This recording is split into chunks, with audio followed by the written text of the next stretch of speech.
سردیوں میں تہجد کی نماز پڑھنے والوں کے لیے قبولیت کی خاص نشانیاں یہ ہیں۔ جانتے ہو، انسان کا اپنی نیند سے بیدار ہونا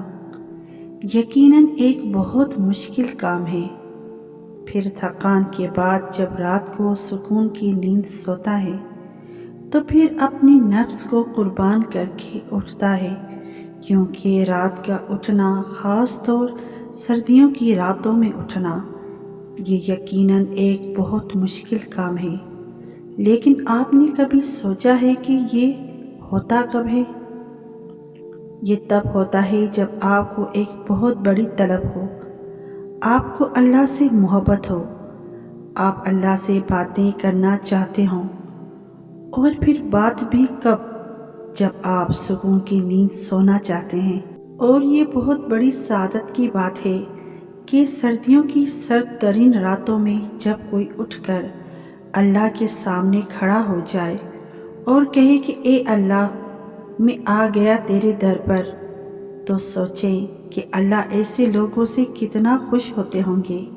اور ان کے لیے اللہ نے کیا کیا فضیلتیں اور کیا کیا انعامات اللہ نے رکھے ہوں گے، اس کا تو بس آپ اور میں اندازہ ہی لگا سکتے ہیں۔ سنا ہے جب کوئی نوجوان سردیوں کی ٹھنڈی راتوں میں اپنے گرم اور سکون دہ بستر کو چھوڑ کر نماز تہجد کے لیے اٹھتا ہے، وضو کرتا ہے اور اللہ کے سامنے نماز کے لیے کھڑا ہو جاتا ہے، تو جب وہ اللہ کے سامنے سجدہ ریز ہو جاتا ہے تو اللہ اس کو دیکھ کر مسکراتا ہے۔ آپ ذرا اس بات کا تصور تو کریں کہ وہ بندہ کیسی عظمت اور شان والا ہوگا جس کو دیکھ کر میرا اللہ مسکراتا ہے،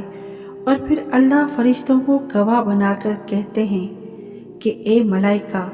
تم گواہ ہو جاؤ، میرے اس بندے نے مجھ سے رو کر جو مانگا ہے میں نے اس کو عطا کر دیا۔ اب یہاں اگر ہم دیکھیں تو ہمیں ایک بات یہ بھی سمجھ آتی ہے کہ تہجد جہاں مشکل اور محنت طلب نماز ہے، کہیں یہ بات کبھی سمجھ میں آتی ہے کہ یہ کوئی آسان مرحلہ نہیں ہے کہ ہر کوئی شخص تہجد تک آ جائے۔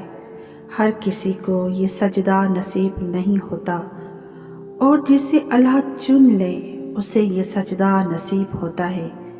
تو انسان کو تکبر کے بجائے اپنے رب کا شکر گزار ہونا چاہیے کہ اللہ نے اسے سجدے کی توفیق دی، کیونکہ سردیوں کی تاک راتوں میں گہری نیند کو قربان کر کے صرف وہی شخص اٹھ سکتا ہے جو اللہ کا عاشق ہو یا جس کی طلب سچی ہو۔ بزرگان دین کہتے ہیں، اگر کسی انسان کو کسی سچی طلب نے اور وہ چاہتا ہے کہ وہ اس سے مل جائے، تو پھر اس شخص کو چاہیے کہ وہ تہجد کی نماز لازمی پڑھے، کیونکہ تہجد کا یہ وقت سب سے قیمتی وقت ہوتا ہے۔ روحانیت کی بلندیوں پر پہنچنے والے بہت سے لوگوں نے اس وقت کو اپنا کر بہت کچھ حاصل کر لیا ہے۔ جب کسی بندے کی نیت سچی ہو تو میرا پروردگار اسے ضرور نوازتا ہے۔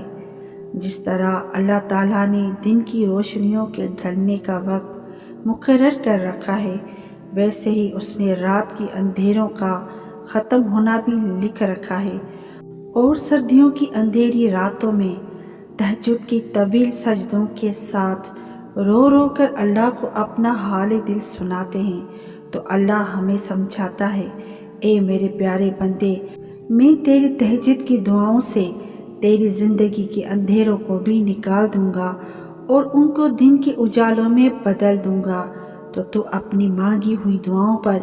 یقین رکھ اور اللہ کو تہجد کے سجدوں میں مناتے رہیں۔ اللہ تعالیٰ آپ کی تمام دعائیں قبول فرمائے اور آپ کی زندگی میں آسانیاں پیدا فرمائے، اور ہمیں نماز تہجد پڑھنے کی توفیق عطا فرمائے۔ آمین ثم آمین۔